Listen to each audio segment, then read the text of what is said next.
नमस्कार। एक्चुअली नेपाल भारत के लिए खतरा बन चुका है और कल ये बातें सरासर जग जाहिर हो चुकी है। जो कुछ भी संशय है उसका पर्दे कल नेपाल ने खोल दिया। और कल जो मैंने वीडियो बनाया था उसमें बहुत सारे लोगों ने कमेंट किया है, लगभग 200 से ज़्यादा लोगों ने कमेंट किया है। उसमें ज़्यादातर नेपाली लोग थे, या मैं नेपाल के नागरिक नहीं भी थे तो आईडी वो फेक था, और कुछ इंडियन लोग जो पाकिस्तान के समर्थक हैं वो थे। और उनके हर एक बातों का जवाब मैं उनको ऐसा नहीं समझता अपने लायक कि मैं उनको हर एक बातों का जवाब दूं, लेकिन उन्होंने जो कुछ बातें बोली उनका डाउट्स मैं क्लियर कर दूंगा। और नेपाल चाइना के गोद में लैप डांस कर रहा है। जी हाँ, आप सही सुन रहे हैं, चाइना के गोद में नेपाल खेल रहा है और चाइना अगला तिब्बत बनने वाला है। जी हाँ, China will soon become next Tibet. Okay, मैं ये सारी चीज़ें के बारे में आपको आज बताने जा रहा हूँ। इससे पहले अगर मेरा चैनल आपको पसंद है, मेरे चैनल को सब्सक्राइब जरूर करिए। एक्चुअली चाइना नेपाल ने कल ये बोला बिहार के सीमा पे, बिहार के जो कि किसान थे पेशे से, उनको गोली मार दी। ठीक है, अगर नेपाली मीडिया जो कोट कर रहा था कि वहाँ लोग घुसने के लिए वो कर रहे थे, कुछ लोग तो यहाँ तक बोले कि वह स्मगलर था, वो ये था। किसान कितना भी खतरनाक हो, किसान कितना खतरनाक हो सकता है यार। ठीक है, उनका बेटी रोटी का रिश्ता था, अगर कुछ अंदर जा ही रहे थे, हाँ, अलग अलग मीडिया रिपोर्ट्स के अनुसार अगर वो कुछ अंदर जा ही रहे थे, वो किसान थे, तो उनको गोली क्यों मार देंगे? आप उनको पकड़ लेते, आपकी पुलिस कैपेबल थी पकड़ने के लिए, गोली क्यों मार दिए? हाँ, कुछ लोगों ने बोला सैकड़ों की संख्या में थे, 100 की संख्या में थे, आपकी पुलिस वहां थी यार। हाँ, पूरा बॉर्डर पे, समझ जाइए क्या मैं बोलूं उसके प्रति आपको। पर आपके पुलिस ने पकड़ने की जगह पे उनको गोली मार दी और भारतीय गवर्नमेंट ये सारी चीजें देख रही है। ठीक है, और मेरा आज वीडियो का मुद्दा है कि नेपाल चाइना के गोद में लैप डांस कर रहा है। जी हाँ, उस पर मैं विस्तार से जाता हूं आपको। पहली चीजें क्या हुआ थी कि 2019 के नवंबर में ये खबर तो पहले से ही आ रही थी, लेकिन चाइना के नेपाल के सर्वे डिपार्टमेंट ने ये बात बोल दिया कि चाइना ने हमारा 36 हेक्टेयर्स ऑफ लैंड ले लिया है, इनक्रोच कर लिया है, जो कि तिब्बत एरिया के नजदीक आता था चाइना का, रोड बनाने के लिए। 36 हेक्टेयर ऑफ लैंड जो कि 4 डिस्ट्रिक्ट नेपाल का पड़ता है उसका था, और 10 हेक्टेयर ऑफ लैंड एक दूसरे एरिया को भी ले लिया। वो तो वहां की सर्वे डिपार्टमेंट ने बोला, वो तो वहां की केपी ओली की गवर्नमेंट वाले डिपार्टमेंट ने बोला, कम्युनिस्टों की गवर्नमेंट वाले डिपार्टमेंट ने बोला। रिमेनिंग कितना हड़प लिया आपका चाइना, आपको पता नहीं है। और वहां की गवर्नमेंट की वो देखिए, चाइना के प्रति लगाव देखिए कि वहां की गवर्नमेंट ने एक शब्द नहीं बोला, एक प्रोटेस्ट नहीं लॉन्च किया, वहां की कम्युनिस्टों ने एक शब्द नहीं बोला चाइना के खिलाफ, सीधा वो आपको निगल गया और वैसे ही निगलते रहता है।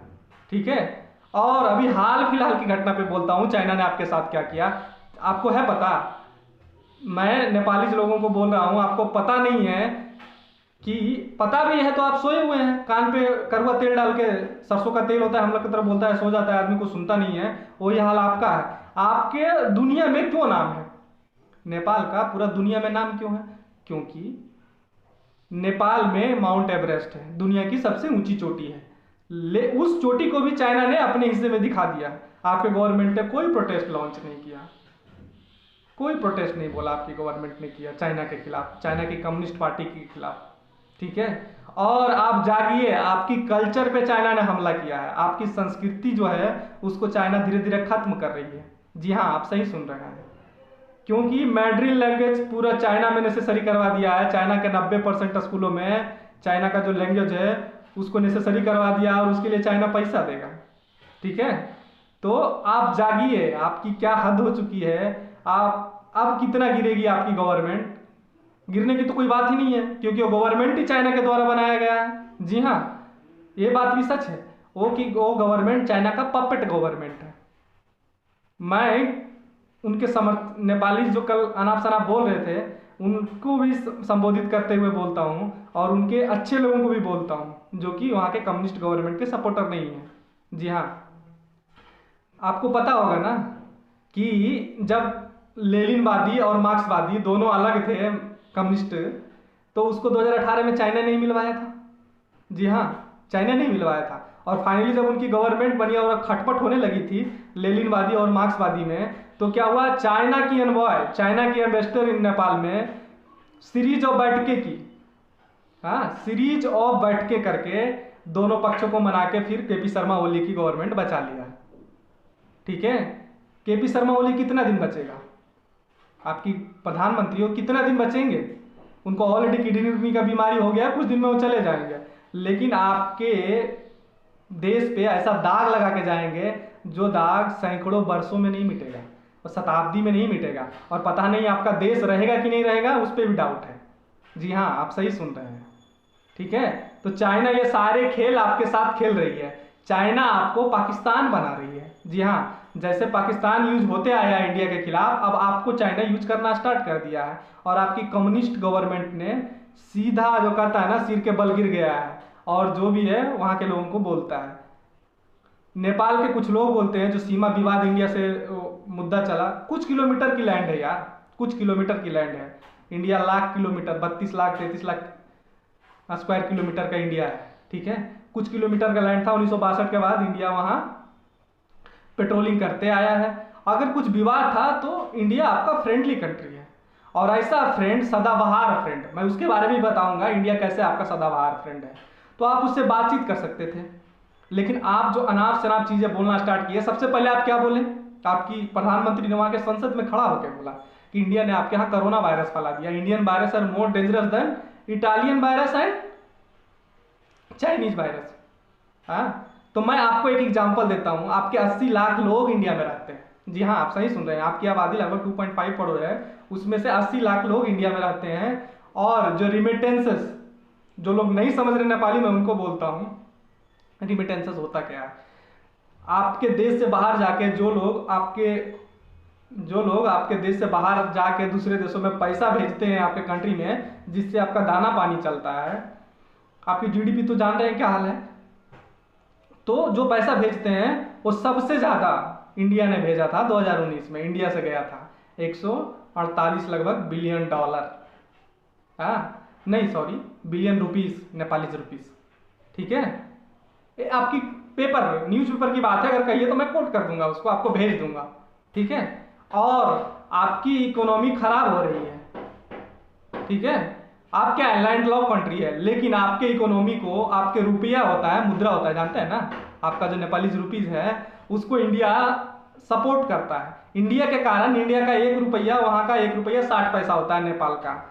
अगर इंडिया सपोर्ट करना छोड़ देगा तो फ्री फॉल हो जाएगा आपका मुद्रा का।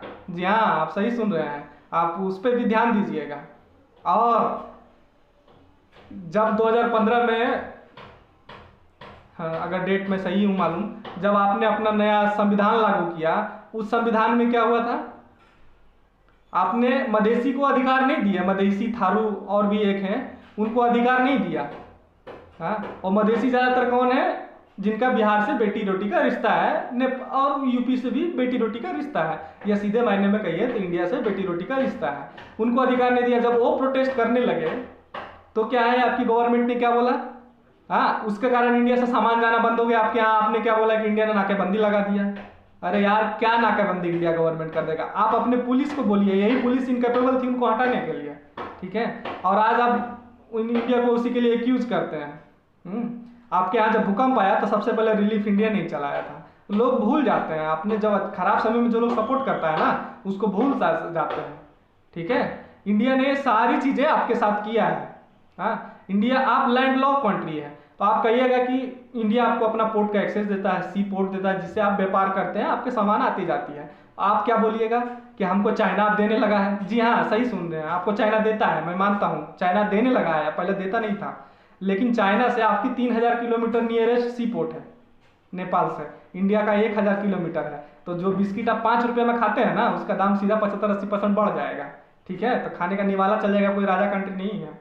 और सबसे बड़ी बात है कि आप, बहुत सारे लोग कल ये बोल रहे थे कि नेपाल क्या कर रहा है, लॉकडाउन लगाया बॉर्डर पे। ठीक है, तो मैं दिल्ली में रहता था। ठीक है, और जो मेरा, जहाँ मैं रहता था वहाँ बिल्डिंगें थी, उस बिल्डिंग में केयर टेकर जो रहता था वो नेपाली का था, नेपाल का था, और उसके लगभग 3-4-5 बच्चे भी थे। ठीक है, बीवी भी थी, वो सब लोग वहाँ रहते थे। और जब कोरोना वायरस शुरू हुआ तो वहाँ से निकल के वो नेपाल गए।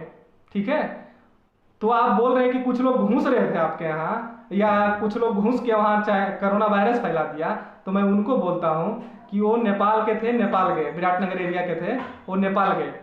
ठीक है, वैसे वैसे 80 लाख में से बहुत सारे लोग अपना घर जाना चाह रहे होंगे, अपना घर गए। संकट के समय में लोग अपना घर जाते हैं, आप रोक दो अपने लोगों को, मत जाने दो, गोली मार दो अपने लोगों को।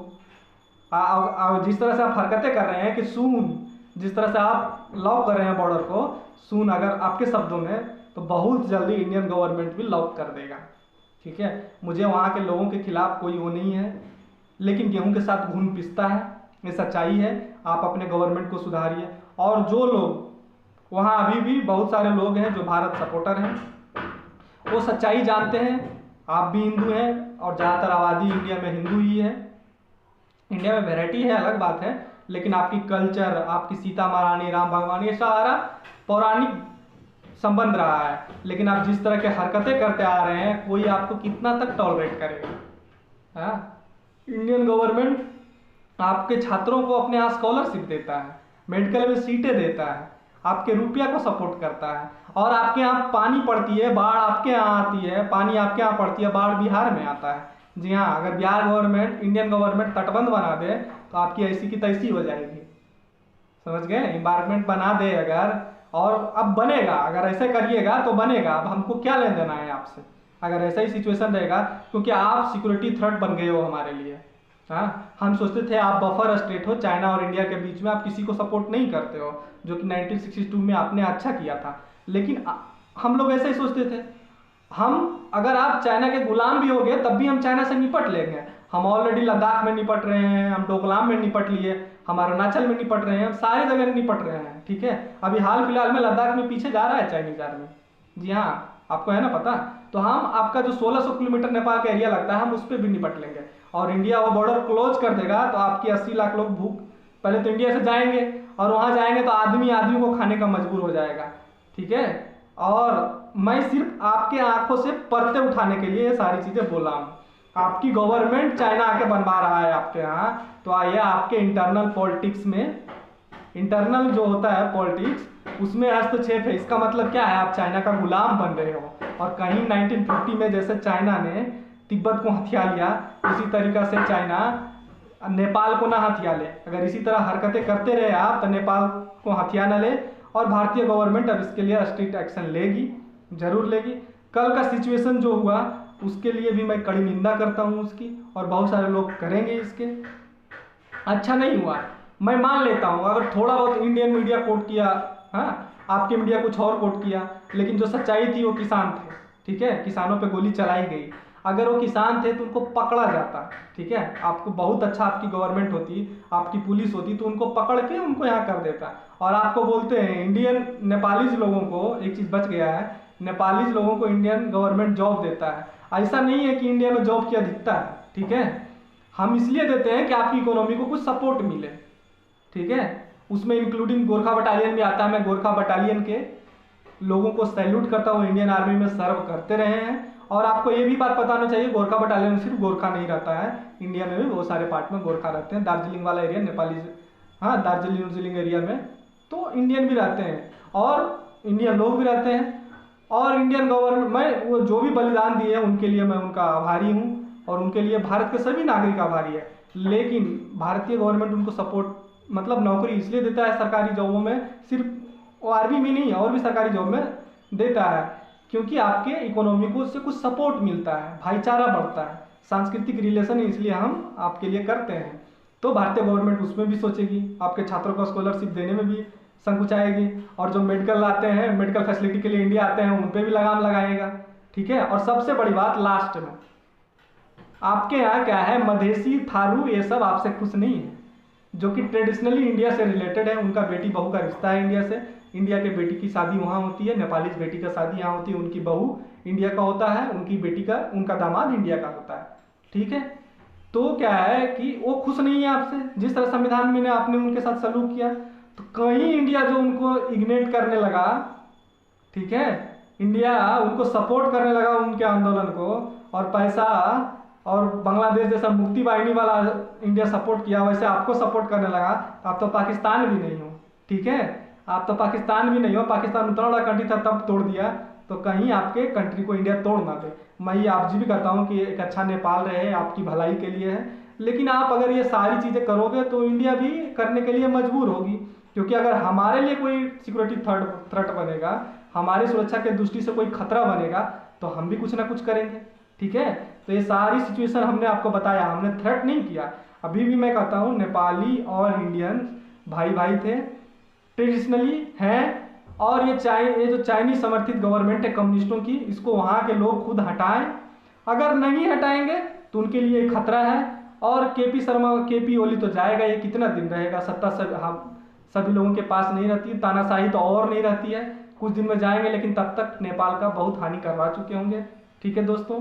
अभी तक के लिए इतना ही, और अगर अभी तक आप मेरा वीडियो देख रहे हैं इसके लिए बहुत बहुत धन्यवाद। मेरे चैनल को सब्सक्राइब जरूर करिए।